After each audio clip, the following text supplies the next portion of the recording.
Eliminex here, we're in Piscataway, New Jersey. We're catching skunks, and we caught 3 so far in about less than a week. And it's come from, there's a hole here, so I have this as a marker. I filled it in, which is dirt, put some cardboard over the hole to see if there's any more activity coming in and out. And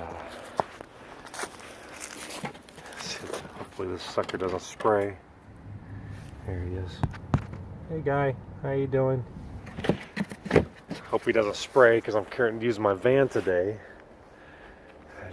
I forgot I was going to check this trap. I didn't even think there was going to be a skunk. And if it sprays inside there, it's going to go inside my van. That's terrible. I don't have a cover for it. Maybe I have a cover. I can surround it with a blanket. Oh boy. But we're going to check this in another couple of days and should be finished with this one.